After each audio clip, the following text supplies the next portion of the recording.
This is just the right amount of dark going on. So for anybody who peruses this later on, hey everybody, welcome back to the channel. This is Rob here at Smirking Gun Reviews, and we're here to talk about Game of Thrones some more. Yeah, so tonight is the documentary The Last Watch, which I predict to be a love fest, patting on the back fest, a long, long circle jerk where everybody.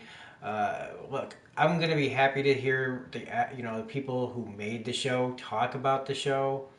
Uh, I have a feeling that this is gonna be like severely one-sided. This was gonna be all positive, no negatives. This is gonna be a lot of glad handing. I don't think this was an explanation. I think this was planned. I think that the last watch was they were filming this during this whole thing, so they had this planned out. They just had to edit it all together. Now, maybe they were editing it while it was airing, and there might be some things changed around.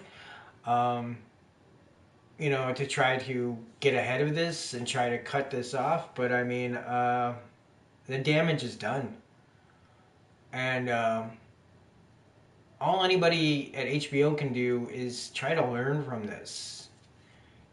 Get new showrunners when your show is starting to tank. I don't understand how that was never considered. It is insanity.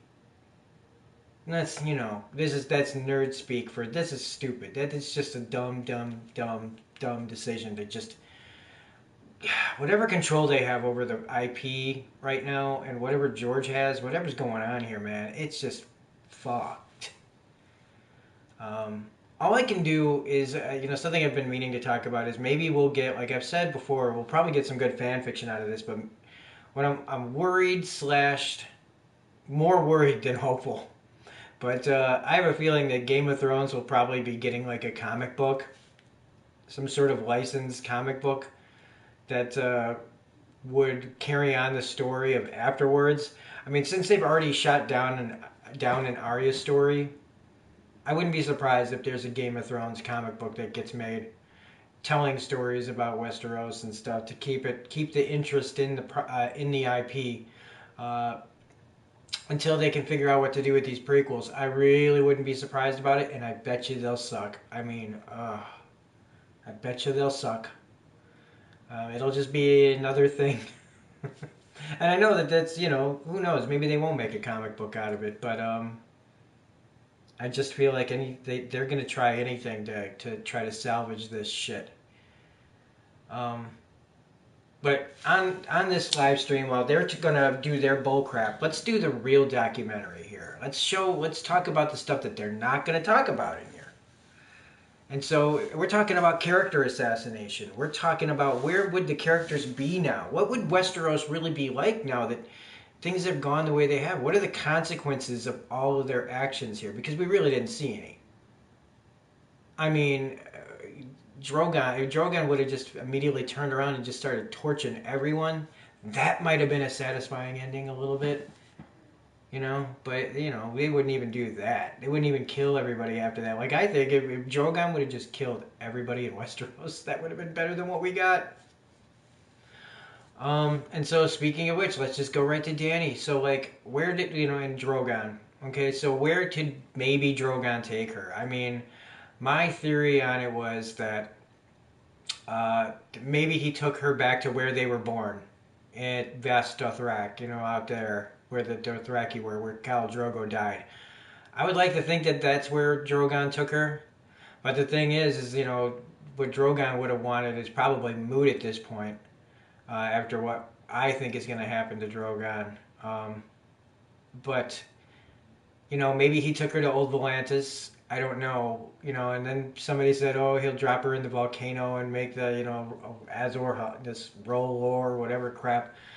I don't know. I think it's simpler than that. I think the dragon takes her back there. Because he's psychic, remember? These dragons are psychic and they know what you're talking about.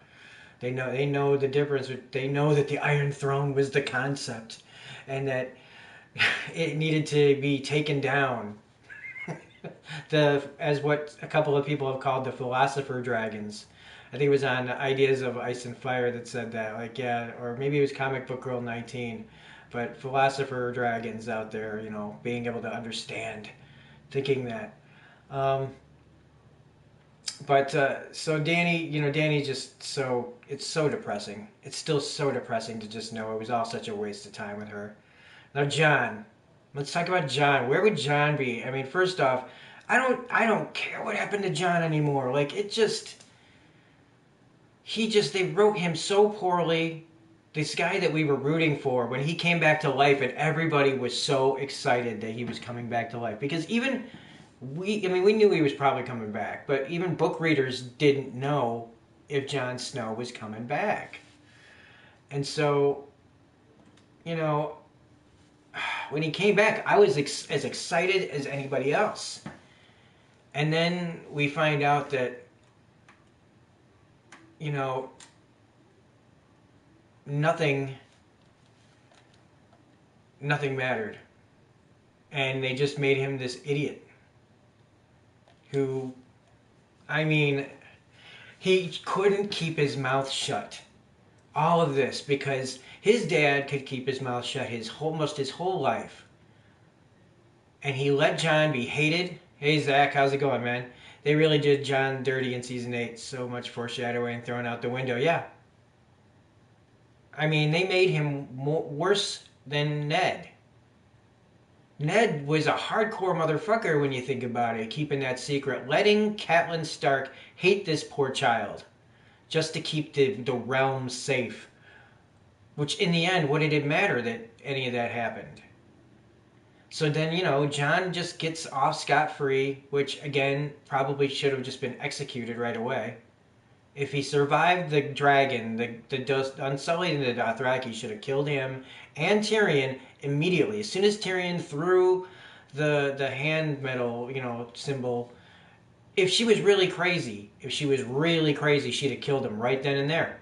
No putting him in a fucking cell because they were buddies. No, if she's truly that crazy, she would have just killed him. And Jon would have been taken out by the Unsullied, which, again, I'm glad that I'm not the only person who's talked about why Dany didn't have any guards. Yeah, so what if there's a deterrent out there?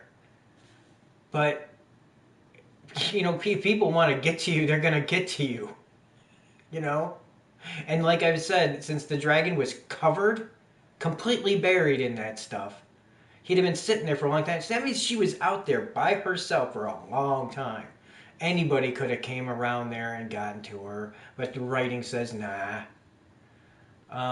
And so yeah, Jon just gets to go to this unnecessary Night's Watch because what? What are they looking at? To make sure that the wildlings follow the rules? These people all fought for the North and Winterfell, and they all deserve like the benefit of the fucking doubt. So there's no reason to have a Night's goddamn Watch. And anyway, because freaking Bran's the three-eyed raven, like, wouldn't he, since he sees everything, wouldn't he know if there was more danger out there? So there's no reason to have a Night's Watch, unless they just want to still put their refuse somewhere that they didn't want to take care of. It's like, no, man, how about some executions now? Start killing your rapists and your, whatever, the people that would have gone to the wall. How about some executions now instead of sending them out there? Maybe without the wall to think about, because maybe some people were just doing shit and they're like, man, I don't fucking care. I'll just go to the wall. Without the wall as a deterrent, or as a possible, escape from crimes, maybe criminals in Westeros will actually be afraid. But no, they establish, there's going to be a Night's Watch, so you got to go to the Night's Watch. That isn't necessary. We got a new person in the chat, EB, says, hi, how you doing? Welcome to the chat. Welcome to the episode. Well, welcome to the documentary pre-show live stream.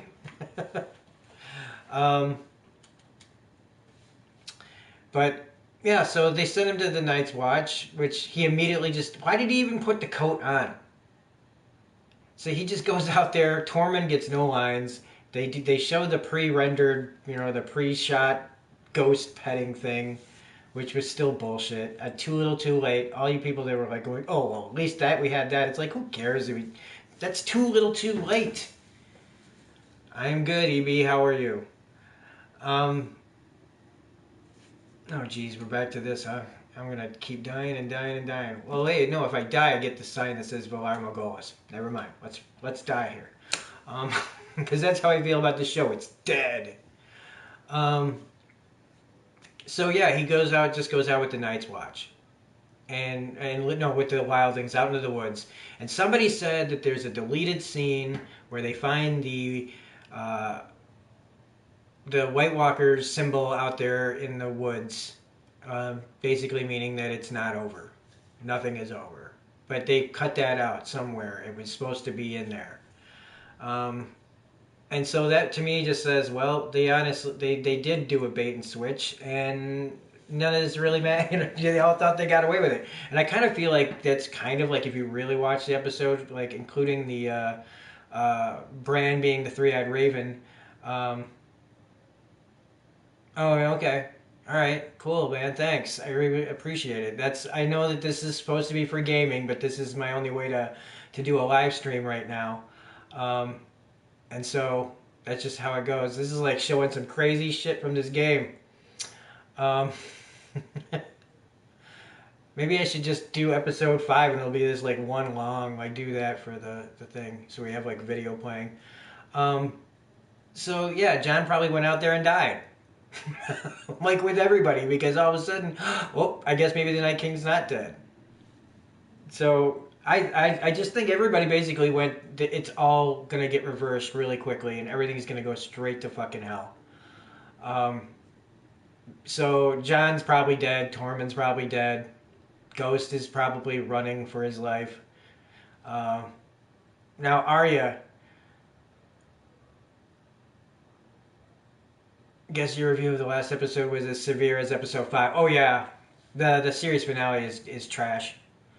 Um, so let's see what else. Let's talk about Arya. So where's Arya probably at? Well, they'd like us to believe that somehow she's just out there in the middle uh, of the ocean. She's just gonna find shit, right? No, she's gonna die out there. She's not a trained explorer. She's not trained on ships. She's been on ships doesn't mean like yeah, I've been on a ferry. It doesn't mean I can all of a sudden drive a cruise ship. Just because I've been on a boat doesn't mean I can do it. So she's out there with and she just needed her Dora the Explorer telescope, and off she goes, right? And so she's dead. They're never gonna see her again. And she could have been at like Winterfell protecting her brother, like being using the training that she had, um, but we never see it again, and it doesn't matter. But Arya to me is probably out there dead. I mean, if Bran maybe could warg into her and see what's going on and be like, okay, I'm gonna warg into Drogon and get her out of there. I don't know. But just to me, it just without any real training and knowing what she's doing, and I'm just heading out west, and we're all supposed to just have that twinkle in her eye. She's a girl, she can do it. It's like, yeah, but you're also a member of the human race, and you're probably gonna die without any training out there. So Arya dead. Now Sansa is probably gonna fare the best for a while because she's at least kind of knows how to rule. But I think it's gonna be there's no fucking around now up in the north. I think that. You're going to see a lot of people that disobey her. She's just going to end up like a little old Cersei out there. We like to think she's going to be fair, but I think there's going to be that also hard edge to her that's going to be a little unreasonable at times. And so she needs to find a king, somebody to have babies with, or this is just going to be a one and done deal, just same as Bran. And so all I really feel like. Do I plan on reviewing The Handmaid's Tale? I'm not sure if you're watching. Yeah, I'm absolutely going to be reviewing The Handmaid's Tale new season. I did season 2 when it came out, when I was first going back to my channel. But yeah, I'll be doing that. And so I think Sansa will probably be the best out of all of them. But if she doesn't find a king, if she's not willing to share rulership, then I don't think she's going to last long either. I think Comic Book Girl was at less and less now. EB, I enjoy last season a lot less and less. Uh, because the whole going beyond the wall to get the white thing just doesn't make it, just such a fucking like train wreck of an episode, and just all over, just the writing just been so bad. How did if those zombies can't swim, then how did they get those chains on the dead zombie dragon? Come on. But um, so yeah, somebody, I think Comic Book Girl 19 suggested that she needs to marry Robin Aaron to keep her throne. I mean, come on, she's slept with worse guys than a guy who knows his way around a tit. I can tell you that Robin Aaron knows his way around a tit. The way he was suckling at his mom's tits for like ever. No, I mean, I was talking about The Handmaid's Tale. I know your opinion on Game of Thrones last season. No, oh yeah, the last season of the last season of Handmaid's Tale. Yeah, hang on. Yeah, I loved the last season. I did not care for the ending because I was just like, no. I'm sorry. I guess because I don't have kids, because I'm not a mother or a father. And so I'm like, no, I'm out. I got my out. I'm out. I'll figure something out from the outside, but I'm not going back. I'm not going back. And that's just me, my own personal, like, nope, sorry. I'll figure it out. I will try to get that kid out, but I am not staying here to get raped anymore. If I had kids, maybe I'd say differently. But just getting all the way out there and then kind of going back, I was like, nah. But I'm sure it's not soured the show or anything. I still think it's fantastic, and I'm ready to go on a rant, man. I am ready to freak out because that was the show that got my blood pumping last year. But now I want to talk about who do we got next. So let's talk about Bran again. I brought it up in the other video about who really won the Game of Thrones, and it was the Three-Eyed Crow, Three-Eyed Raven. I don't know, Big Little Lies, man. I watched the first season and it was okay. It just felt like hot, like really expensive, something that would be on ABC, like a Shonda Rhimes show with like really really big stars. I don't know. I just didn't really care about what I knew what was gonna happen in that whole show, and it's just like even though they got really good actresses on there, I just didn't really care about anything that was happening. It just felt so like something I would see on network TV just with big stars. Um, but so Bran's the Three-Eyed Raven. So that means that uh, like again, he was just a con man. Comic Book Girl called him a con man. I think he's more than that. But yeah, basically putting it basically, uh, the Three-Eyed Raven had all this going the whole time. And like she said, like it was maybe for revenge for everything that happened before, and that this has been coming for a long time.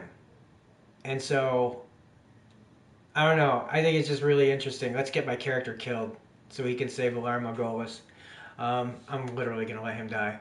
Uh, oh no, I'm dead. Um, so anyway, uh, the whole place, like I feel like we didn't get one major thing answered, which was when during the Battle of Winterfell. I hope it does reach 1,000 EB. I really do. It's been really slow going this year. But I just gotta have a thick skin and not be so concerned about it. It just um, I have all these things I want to do for the channel, but I'm not doing them because I don't have the equipment yet, and I'm budgeted myself out so that by 2 weeks, maybe 3 from now, I'll have a good laptop that I can do live streams on, and I won't have to be at 1,000 subscribers. But I do want to get there naturally. I'm not gonna give up. It's just once I do get better equipment, everybody will have to. This channel, the way it looks, is gonna change like a lot. No more of this, you know, by the skin of my teeth, by the, you know what I mean, like just low tech, and everything else. Like, things are going to look a lot different, hopefully, really soon. And the videos, quality of the videos will look a lot different. My attitude and my mouth will still be the same, though. So, you know, I can pretty this up all I want, but it's still going to be me. So, you know, if you like what I have to say and the way I say it, then more power to you, because I like what I say. Um, and yeah, I'm never gonna change like you know, the way I talk about things. That's why I'm against monetization. Um, I've been trying to, once I get to 1,000 subscribers, once I probably get my PayPal going, and you know, once I get more people, you know, in these chats and in these rooms and stuff, I will, to make sure that everybody gets, you know, to talk to me and everything, because that's when I'll set that up. Because one of the things that I like about this here is that I do get a chance to talk to everybody that comes on. Even when we've had a bunch of people, and you know, a bunch, like 20, 30 people, 40, I think it's been up to almost 100 once, and I was still able to get to everybody's comments, unlike everybody else where you have to pay for a super chat. And even then, you're not guaranteed. And it's like, you know, if you want your voices heard, you need to go to smaller channels. So you're not having to pay to talk to ask a simple question. You know what I mean? Like, I can't even get, you know, on most live streams because the things are going by so fast that there's just no chance to get your wording out there. And while I love to see channels grow, well, that's great, Zach. I appreciate that when the time comes. I won't hold anybody to that though. But yeah, I don't think it's. I would love to be that big where that many people watch my videos, but I'm kind of dreading that moment of just not being able to get to everybody. And so I'm enjoying being small. I have to remind myself that sometimes being small is a good thing, because the people that find you then are your hardcore group. That you people, the people that watch this now and later, are going to be the hardcore group that I remember throughout the years. You know, it's fun remembering these times where, you know, I'm gonna remember some of your guys' names for like a long, long time. Do I watch Legion? Yes, I loved Legion season 1. I am a little bit iffy on Legion season 2, but that was also when I was trying to get, like, I was more concerned about getting my subs up, and I started getting really disheartened by the end of Legion because I was putting my heart into Legion season 2 reviews, and nobody was watching them, and I was just heartbroken, man, because I just really love talking about Legion and nobody was listening. Yeah, season 3 coming next month. We'll be doing it. We'll be doing Legion. I got my 2 Legion posters to hang back up. I got my Legion t-shirt ready for the reviews. You can see my Legion Season 2 reviews on the channel. There's a playlist for them. Yep, last season too, which I don't know how I feel about that, but if they can do the story justice and tell the full story, whatever story they were trying to tell in one season, good. I just don't want it to feel too open-ended. Well, thank you for that about the Man in the High Castle. Which season, though? Because people really blasted me about my feelings on season 3. I loved season 1 and 2. I praised them, even though I still felt that the heroes were weak as hell. I loved the first 2 seasons, but by season 3, and it was just still more the same. I couldn't give it a pass. I mean, I loved the guy who played. Who was the guy from Mortal Kombat, the guy who could travel between worlds, the Asian man. I loved him. I loved him on that show. I loved the Keto. Oh my God, did I love Keto. I love John Smith. I love these villains, man. They're so freaking great. But the rest of the show to me was just such a downer and just so, I couldn't anymore, man. That trailer that they played, and I've said it before, the trailer that they played, man, was so misleading to season 3. I thought, oh my God, we're turning the tide, we're going to do something here. And instead, at the end, what do we get? Now she just bounces to another reality, which is cool if this was like going to be a 10 season show where we had longer to, like, you know, tell the story. But instead, now that there's only going to be one more, and I'm actually thankful for that at this point. I do want to see it. I will watch it, and I will hopefully like it. I really do, man. I don't know why anybody understands. I want The Man in the High Castle to be good. I want to love it as much as other people defend it. I want to be able to, but I can't just give it a pass. And I really wish it was going on longer, to be honest with you. But since I didn't like anything really about season 3 other than the villains.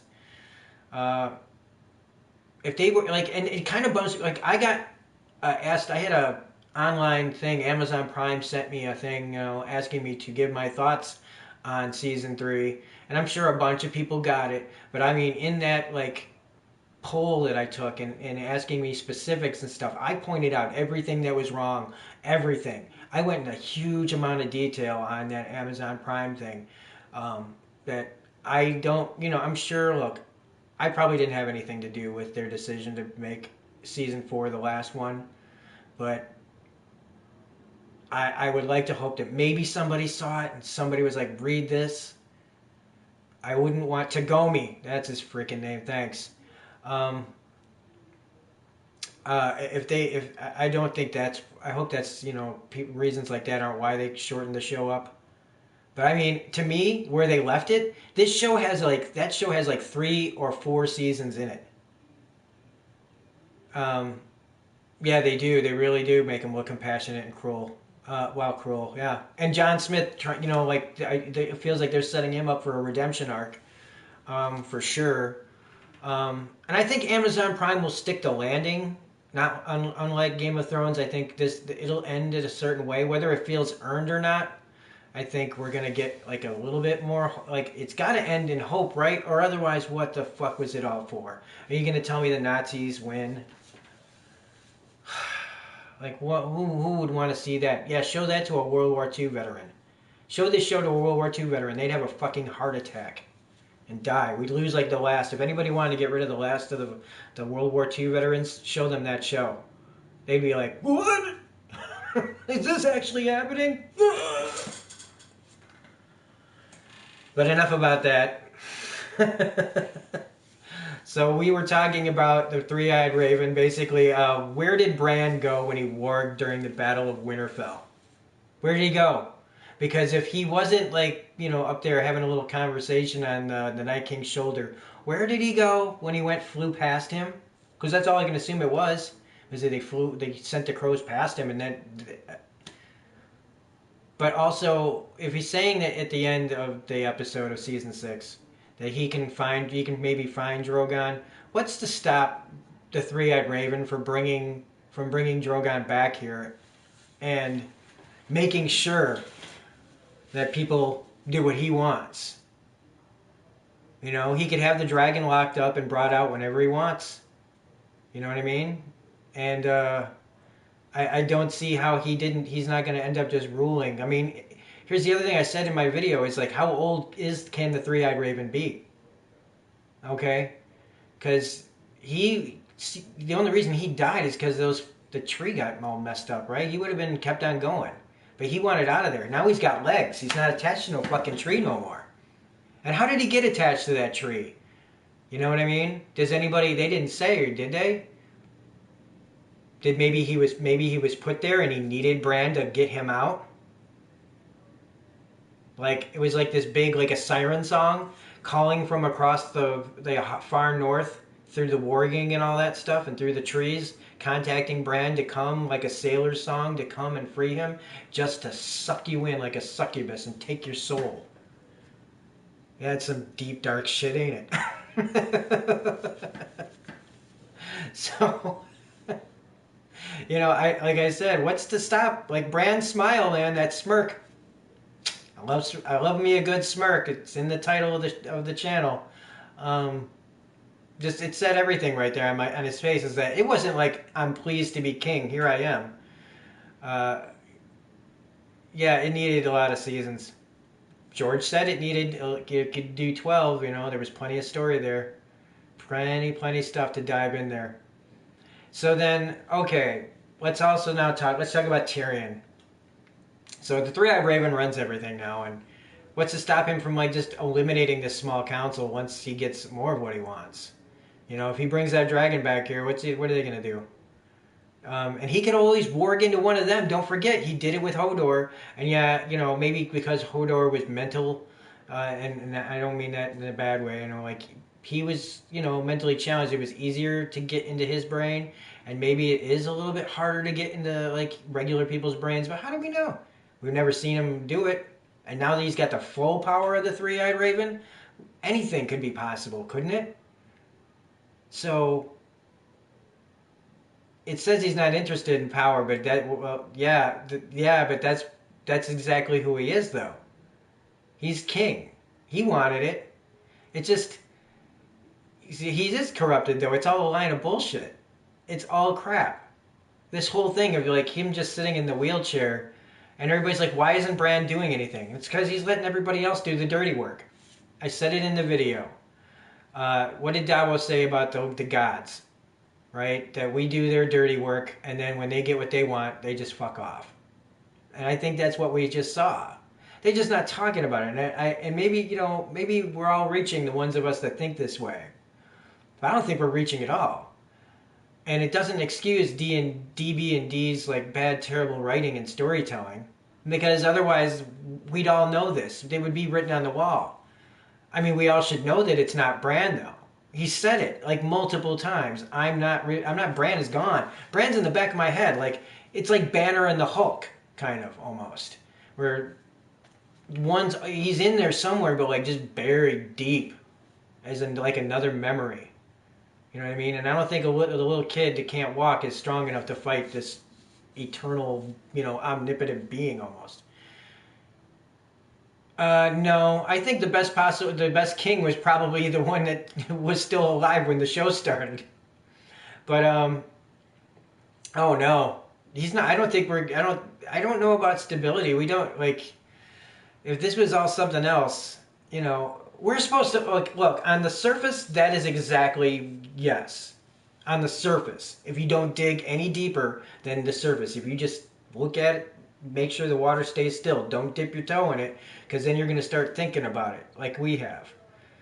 And yeah, on the surface, Bran is fine, but he also can't have kids, right? Or can he? I mean, we don't know if he's busted up all down there, but he'd have to take a queen, and then we'd have to figure out like it's a one and done deal. But see, because he's the three-eyed raven, again, like I said, how long does he live? It seems to be that he could pretty much be immortal.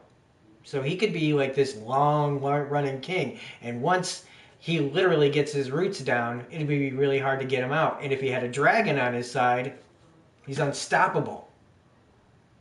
And I'm not saying he's going to go out and fight all the seven kingdoms or anything like that, because that's just too, like, I haven't thought that far ahead. But anyway, I think I'm done with that though. Let's talk about Tyrion. So the guy who loves life, the god of tits and wine, he drinks and knows things. They made him stupid.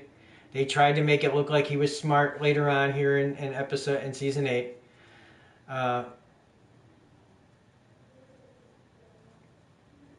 For me, the fact that the throne was destroyed, what happened to Dany, and him being king is the proof. Like I said, man, yeah, the power is the problem, but you know, everybody can have their different the root of evil. Sure, everybody there's gonna be different opinions on this, and I respect your opinion on that. You could be right. I think all the symbolism kind of gets lost in bad storytelling, though. And I mean, and again, trying to shove all this in to a 6-episode final season without any context kind of makes it go. Yeah, it is simplistic, but it's also just cheap. And if everybody was just going to end up back where they started, it's like, come on. They didn't break the wheel then. Even though they were saying they were going to break the wheel, which was one of my... how can a writer satisfy everybody? Be true to the story, be true to the characters. Don't change your characters to suit your plot. That's what they did. They wanted out of here, and so they shoved like 3 seasons worth of story in 13 episodes, because I'm counting season 7 as well. An honest ending. I'm not gonna say who ended up. I'm fine with Danny dying. I'm fine with everything like how that they wanted it to end up, except for like Euron fighting Jaime. That was fucking stupid. And Arya going off on her own. Like if they showed her training for that, sure. But it's like they shoved 3 seasons worth of story into 13 episodes, and there was no they didn't show all that process. Like if we had all that time, if we had all that story to tell us why Bran, what's going on with Bran and the three-eyed Raven. If we had more time to talk about Dany's descent into madness instead of a 180-degree turn. If that John struggled longer with the secret. All these things that just how we got there. I don't mind the end. It's how we got there. And so I don't like. It's not about just the ending. It's about that journey that they just jammed down our throats without hardly explanations for anything that happened. Time jumps that just don't make sense. They took 2 years to make this. 2 years. 2 years, and we got 57 minutes of that finale is no dialogue. Somebody checked it. There are 57 minutes of people walking around, looking at things, moving chairs for 57 minutes of that hour and 20. So we had 23 minutes of dialogue in an hour and 20-minute episode. There was no character in that last episode. It was just, we got to get the fuck out of here. They were clicking the lights on and off on us, okay? It was last call at the bar called Westeros. And they wanted us all out the door so that they can go ruin Star Wars now. And so, like, I understand your frustration maybe with what I'm saying about it, EB, but I'm coming at it from a person who just wanted this to be good. It didn't have to be perfect. It's so hard to make a perfect finale. But when you knew that it wasn't going to be good at all because of the previous 5 episodes, I'll give the first episode a pass because it was your standard coming back episode where here's everybody is at setting the pieces back up to remind us. But the rest of the other 5 episodes, no. And I feel like I was the first one to say that second episode was like stupid. I was like, why are we wasting a whole episode on them all saying goodbye to each other? Especially since like almost nobody died, but Jorah died, and that was like probably the biggest death. The little girl was sad, but whatever. Ed, he's barely on the show. He's just the last remnant of the Night's Watch. And then Melisandre died, but that was fitting. That was fitting, and I love that part of the ending. A lot of people don't like it, but I thought it was, no matter if she was useless or not, it was just kind of a cool, fitting end for that character, even if it still wasn't done right. Hopefully HBO learns from this. Yeah, I hope so. I think I didn't have the same huge expectations as other people, even if I love the show. Yeah, well, my expectations started going down really quickly. But and it's going to be so hard to go back to this show.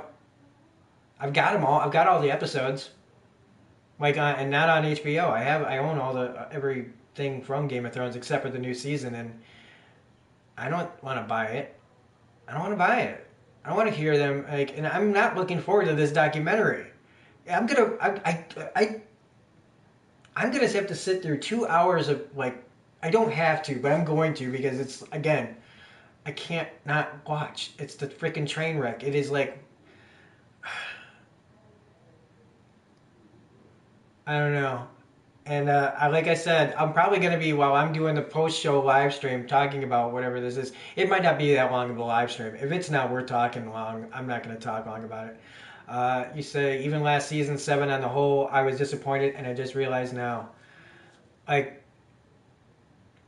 on a second, guys. I'm going to grab something so I can read these better.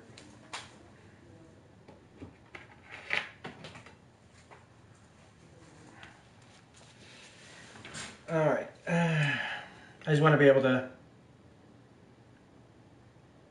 see everybody's comments. If anybody's interested, I just posted a review for the movie Dragged Across Concrete with Mel Gibson and Vince Vaughn on my channel. Just in case you're curious. It is a pretty crazy movie. It's messed up. It's from the same guy who did Bone Tomahawk. Yeah, this way I can make sure I'm getting the whole message in here. So Tyrion, though, like I said, he used to be smart. And what's he gonna do now? I mean, being Hand of the King is fine. And I think he'll do all right, but I mean,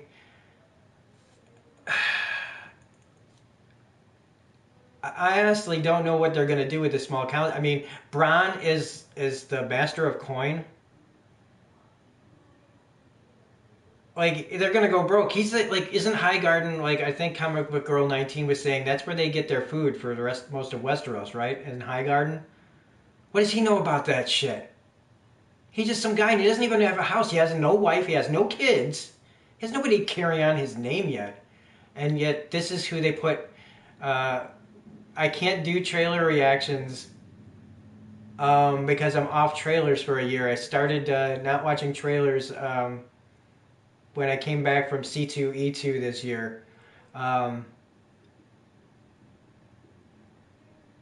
Yeah, EB, you're absolutely right. Tyrion, Dinklage gave so much this season with nothing. That last scene, that scene with him looking at his brother and sister dead under the rubble, under that little bit of rubble, he was acting his heart out. He was acting his heart out through all of this, and it's so sad watching him and saying it in chains for a lot of it. Like, just seeing this character, like, literally, it's almost like the actor is in chains, having to say these, just be in the show. Like, I want to get out of here, but they've got him locked up. Just say your lines, and we'll let you go.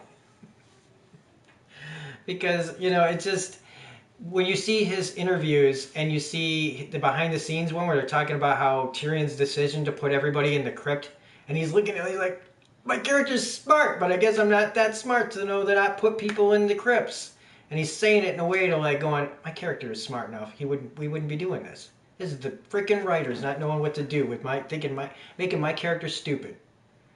He was the best part of season 8, and God help me, I'm gonna say that even this was not. Look, I still hate the character, but this was Sansa's best season as a character. It really was. Because somehow she got what she wanted. The way they wrote her, I don't know. It was her best season of the seasons of her character. She did make kind of the most growth. I mean, she's as a character and still lived, even though I hated it. I wanted her to die every episode. Yeah, he doesn't need that much dialogue then. And yeah, his face. But like, it's just so, it's... all the crap that they made, how dumb they made him, and the fact that he betrayed Varys. He'd never have betrayed Varys. Oh my god. And Varys, let's not even get about Varys and Littlefinger and all these people that should have had better endings. Emilia Clarke, who plays Dany Evie, has never been I don't feel like she's all that in a bag of Game of Thrones Oreos. She is not all that in a bag of Game of Thrones Oreos. That's right. She's beautiful. And at times when she's playing Dany, she's pretty good, but I've never been that big of a fan of hers. It's the parts she gets and stuff, I don't know, and things. Other characters, let's see, Brienne. I mean, come on, man. They totally screwed her character up, and what's she gonna do? She's gonna be Sansa's, she's gonna be like the Hound for Sansa. And so Brienne, but she writes all that nice stuff for him because somebody had to, and it's like, no, man, he dogged you, man. He doesn't deserve. He deserves something, but they need to tell the truth, But she's like, yeah, he served her queen. He served his queen well, and all this crap, like being way too nice. When man, he took your V card. You, it just like he became just another asshole douchebag, destroying his arc. Does anybody else remember that scene when he told Brienne what happened with the Mad King and all that, and he's in the water and he's talking about how much he hates being called Kingslayer and all that passion and all that hurt and just coming out of him in the water as he's opening up to her like he's never opened up to anyone before. And all of a sudden I went from going, I hate Jaime Lannister, to being, oh my god, I think I might love this character. Even Sam, they ruined his character when I think about it. Yeah, EB. And how did he become a maester? How much time went past? Because that's the thing, like, wouldn't it take forever to become a maester? And he still looks the same, like he hasn't... Nobody looks like they've aged a day. So how did he become a maester? He didn't even have one link on his chain, as Comic Book Girl 19 noticed. Not even one link, and he's suddenly... I guess it's just honorary, right? Like when somebody says, "Oh, I've got a like I'm a doctor of Cambridge." Like when they give somebody an honorary doctorate at a college or something, it's like, oh yeah, just make him a fucking maester and like let's let's forget about him, all right? But yeah, and the whole thing with democracy. Bringing up democracy and all that, like, and everybody laughing. I mean, it was supposed to make like I don't think anybody in the audience was in the mood to laugh. That whole scene was laughable. The stuff with Edmure Tully showing up and just being like, "I'll be king" and stuff, and they just tell him to shut the fuck up and sit down. Like, why was he even there? If Like, they could have given that line to any of the other ones. Like, let Robin Aaron be the ass and stand up there and be like, "Ooh, my mother said that I'd be a great king, and she let me suck on her tits for like 15 years."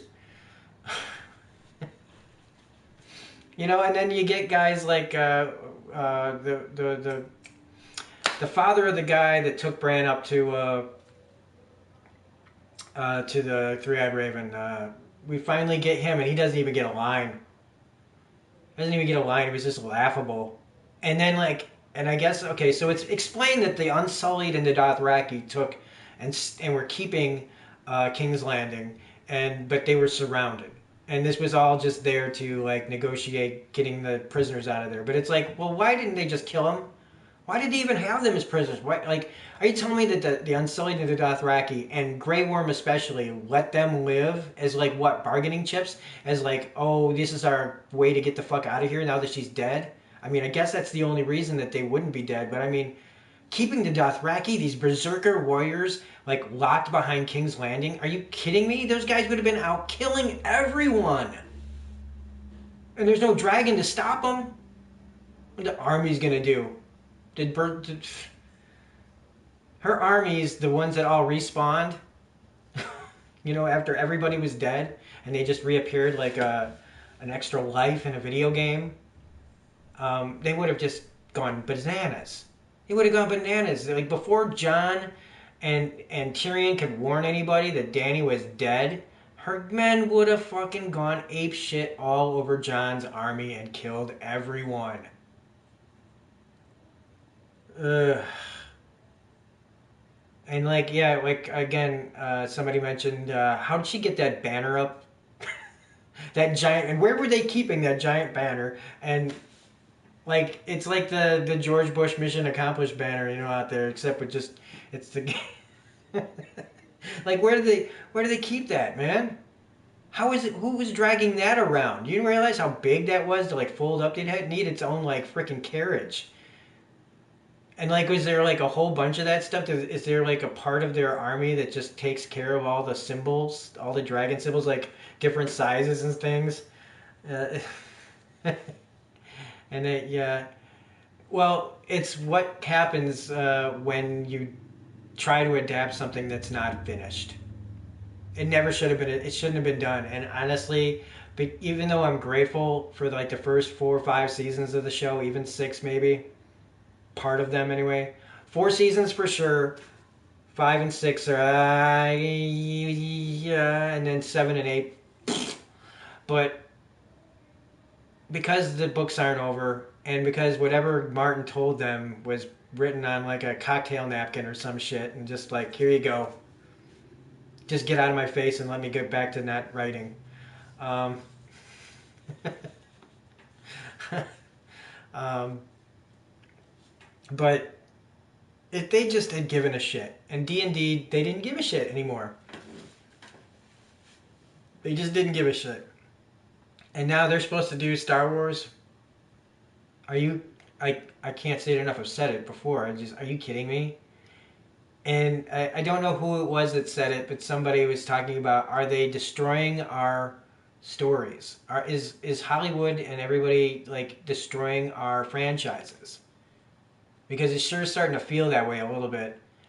I mean, the MCU got away with got out of it for now. Like they got their big 22, 23 movies, and it's that part of it's done. And they got out of it relatively unscathed, but with people hating Captain Marvel, like some people hating Captain Marvel or whatever, the social whatever's going on with that. Still, I stay out of the Captain Marvel discussion because I just don't care enough about it to get in a twist over it. Until I hear people going after each other, like really like being shitty about it to each other, it's just like it's not worth getting that frustrated about.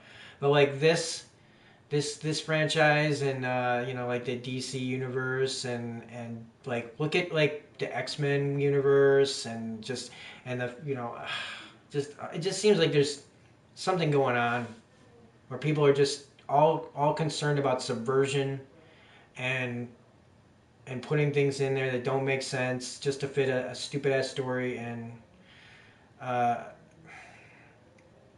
I don't know. It's getting really frustrating. And if they did this to Star Wars, which I mean, I can't believe I'm saying that, I'm like this close to not caring about Star Wars anymore if they keep mishandling it, and I'll just close myself off from it and remember the originals. Because if D&D, right, like they did in this, and I mean, come on, like I've said, these are the guys that wrote one of them, I think it was Benioff, that wrote X-Men Origins Wolverine.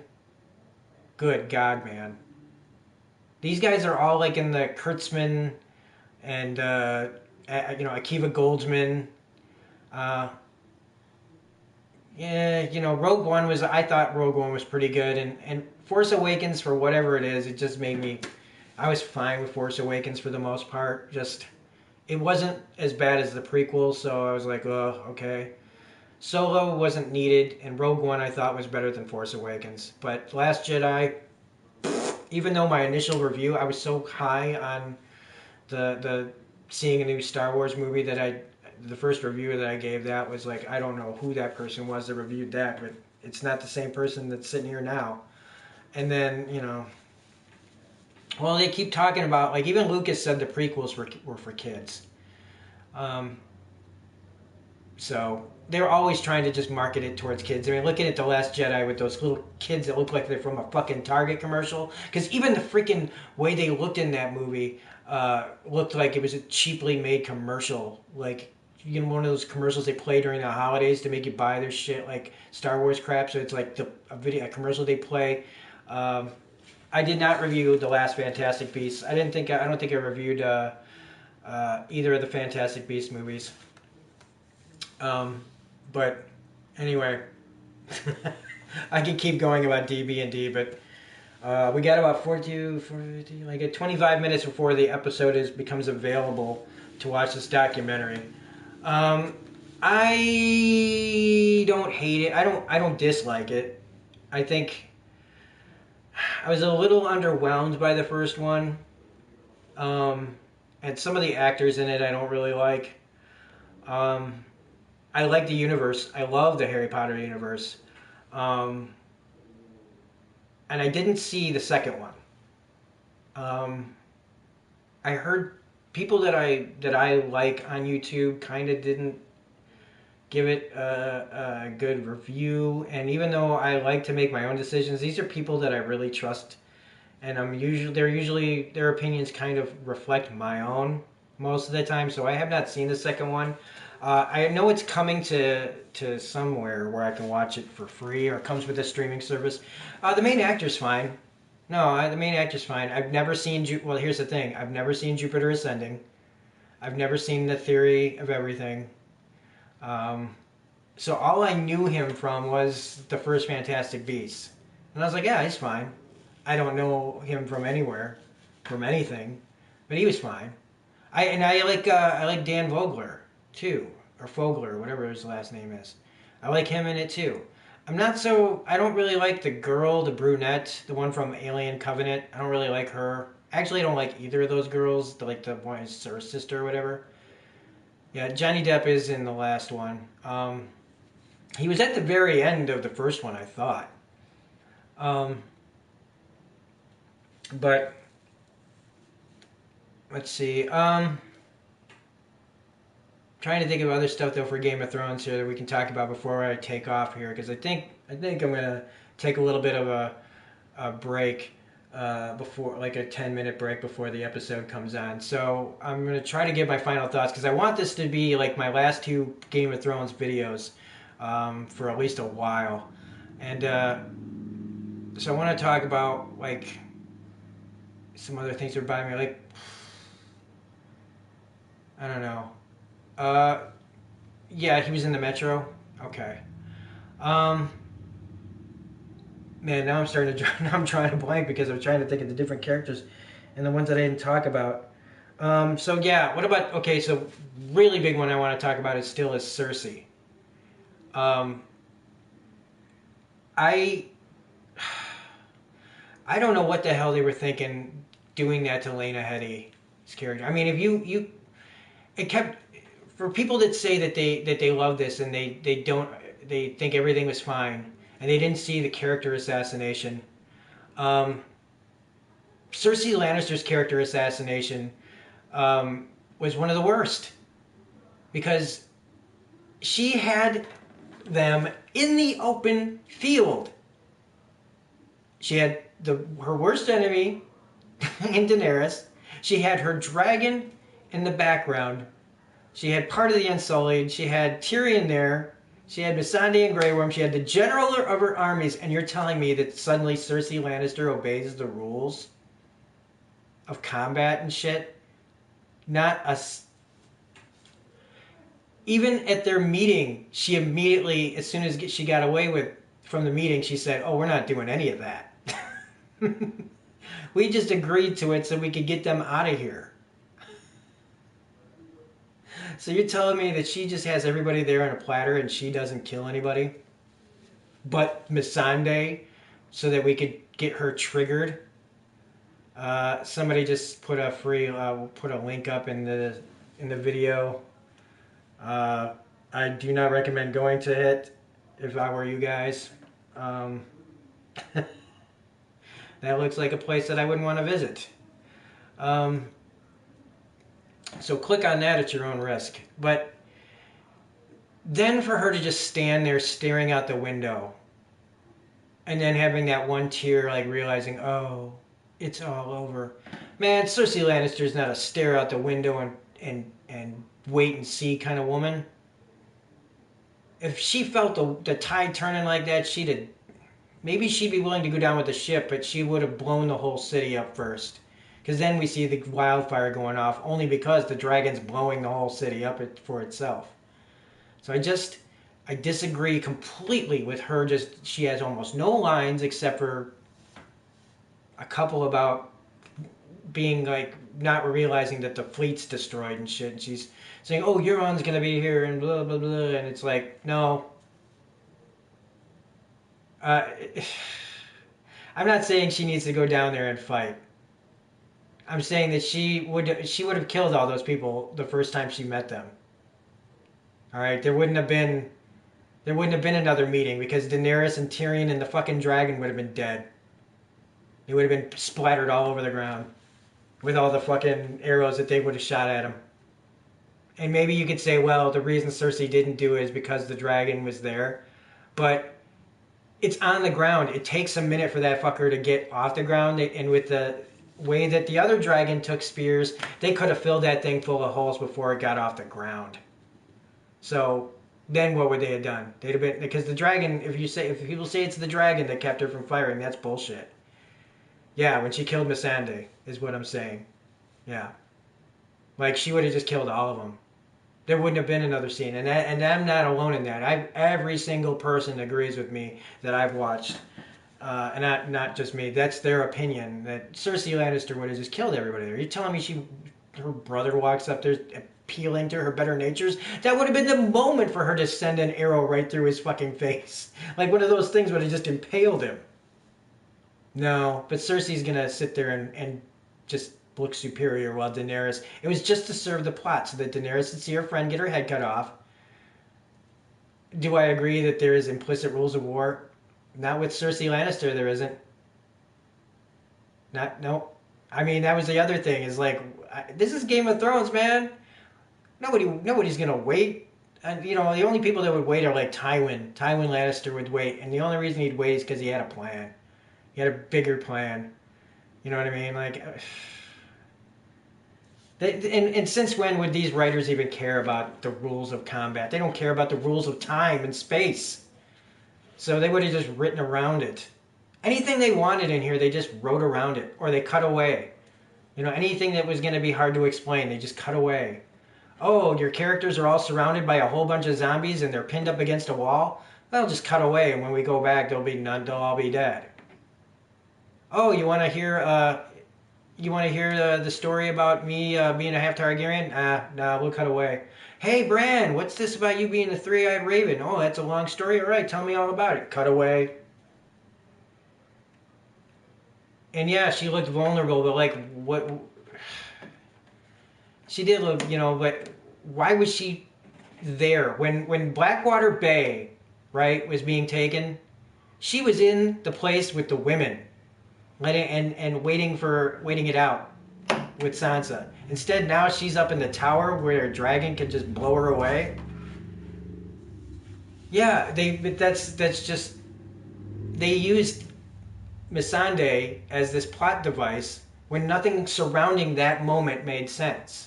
They just didn't care that it didn't make sense. It was the only purpose of that scene was to get her killed. Yes, absolutely. And if that makes the other characters behave like not like their characters, then that's stupid.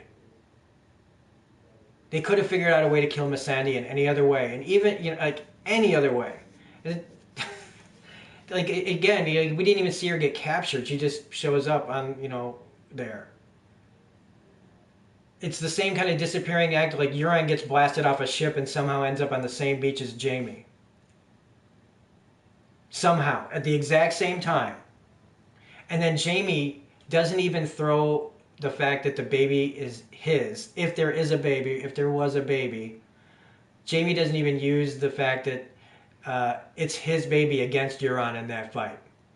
Euron's over there talking about how I fucked your sister and blah, blah, blah, and still trying to play that game.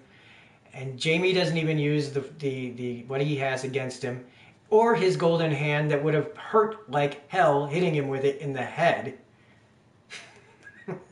He has this big metal thing. Gold is heavy. Clang, clang, busted over his head. Nah.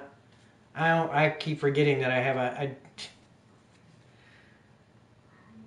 and then Euron looking at the camera at all of us like trolling us. Like, I killed Jaime Lannister. I know this isn't how you wanted it, but it's what's happening right now. I mean, it felt like they were trolling us all season. All season, man. Just purposely like leaving things out. But the thing is I think we're all thinking about it like way too hard about it. It's just that they didn't care. They're just like, how do we get out the door quickest?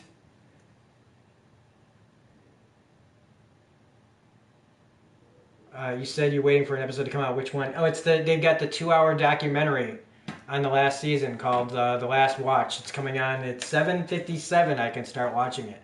So when there wasn't and this is, I mean, I swear to God, it's almost like this is supposed to like rile us up even more. So they're doing a whole documentary in about 14, 15 minutes, telling the story of what Game of Thrones season 8 and all this stuff, and it's just gonna be like the worst. And I don't know why, but we're all watching it. Everybody that makes videos, we're watching it. We're all gonna comment on it and if you guys haven't checked them out, oh my God, there's these guys that do great reenactments their own versions of the Benioff and Weiss stuff that they put at the end of each episode. You know, the making of, the behind the scenes stuff. Oh my God, I'm going to tell you their names because you got to check them out. You've got to check them out. Where's my history button? Watch history, watch history, watch history. Come on. Safety Patrol. Go to Safety Patrol channel. They do these like fake Game of Thrones inside the episodes where they're just them talking about how they like how full of shit they are and like how they're messing up the whole last season. They are so funny. I never heard of them. I would have never found them if I hadn't been on like about everything Game of Thrones lately. So definitely check out that channel. It is phenomenal. I mean, they don't look like Weiss and Benioff, but they don't have to because they're just so funny. So if you want to watch a really good version of a documentary, watch those videos. Yeah, you just saw? It looks funny, yeah. They're really funny, man, because it's like them trying to explain all this shit that don't make sense and stuff. It's great. It's really, really great. Yeah, and that's going to be, I think those will be better than the documentary. Because what the documentary is going to be this like super, you know, love fest of, oh, all the work that went in. And I'm all for that. I'm all for showing like how they did things and all that and the production quality and all that stuff. Nobody is arguing that the production on this is mostly really, really good. Okay? Despite not being able to see much in episode 3, technically on technical levels for the most part, this is still a really well made show. It's one of the best made shows. It's the best looking show probably of all time. You know, and it's one of the best acted in so long. Nobody's arguing any of that. You know, I think that's the thing that's getting messed up in here. Is people not understanding that we're not going after the actors or the people that make the show. We're going after the writers. We're going after the creators of the show. We're going a little bit after George because some of this is his fault. Not much, in my opinion. It really isn't. It's his property. He can do whatever the fuck he wants with it. And even though that sucks for us, it's his. But it's how they're doing this, and they expect us to just lap it up and just accept it. Accept this weak-ass shit. It's why I signed the petition. I signed the petition to remake it. I know it's not getting remade. None of us, I think, there's going to be a few people that think it's going to get remade and it's not.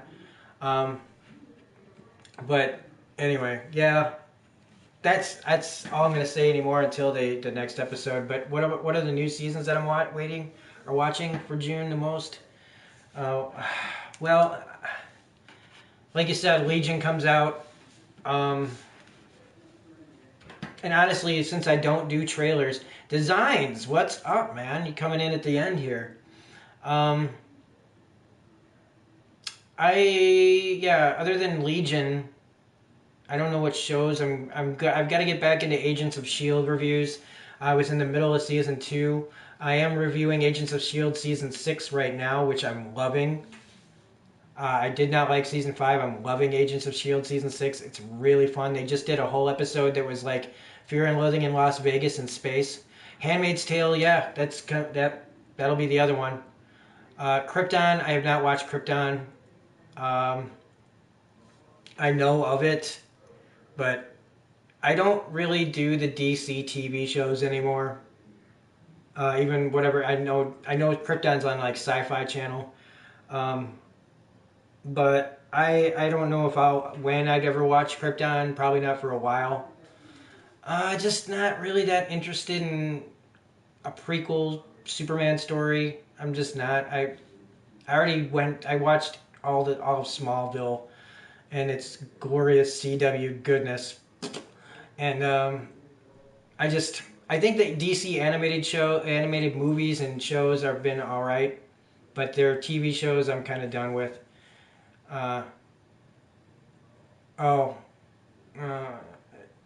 No, I think DC stuff is like I like the first few seasons of Arrow, and I like the first couple of seasons of Flash, and I do like DC's Legends of Tomorrow just because it's batshit crazy. DC in general, I read. No, I like Batman, even though Tom King has made some iffy decisions. Um, I read Detective Comics. I read Justice League. I read Justice League Odyssey. I was reading Heroes in Crisis for a while, which doesn't really seem to make that much sense to me. But I like DC in general. They just need to figure it out. But I like like I said, Legends is just batshit crazy, and that's why I love it. There's like no rules on that show. It's just fun. Like I'm glad they're not like for a show that's not taking things seriously. You know, they're trying to play it serious, but they're just having a blast. And I love the cast. I love that cast. Well, I love about 85% of that cast. And they never give them enough episodes. Probably because their episodes are so bold and big and different every week. We're not just fighting the same fucking villain every week, like a whole season of Flash or Arrow or Supergirl. And all the relationship shit that's on all the other shows. We're just like, I don't care who's in love with who, man. I don't care. But that's the CW. And I'm not interested in Batwoman at all. And I'm not going to watch Titans because I am interested in Doom Patrol, though. I am interested in Doom Patrol. When that becomes available to me, because it's not, I can't get the DC Universe app is not on PlayStation. Otherwise, I'd know about Doom Patrol, and I've heard some good things about Doom Patrol. But since I never know, kind of like when everything is coming out, I'd have to say like, yeah, DC Universe is it's what I can't get my hands on right now. I tried to watch it, but it wouldn't play on my PlayStation. So, but anyway, it's about where we're gonna cut it off here. I appreciate you being like the majority of the chat, EB. It's nice talking to you. Yeah, I think Doom Patrol. I'm very curious about Doom Patrol. I've heard from some people that I trust that it's pretty good. And when I can watch it all, I will. And I will review it for the channel when I can. I might have to like wait till it comes out on DVD or Blu-ray or whatever. But I want to thank you for being here, EB, for the majority of this, and I will be back after to talk about it for I don't know how long. If it's not worth talking about, I will be here though immediately after the documentary. Take care, man. So anyway, everybody, hopefully this is my second to last Game of Thrones video for a while. Otherwise, we'll see you after the show. So anyway, let's get this done. And why do I have my controller still there?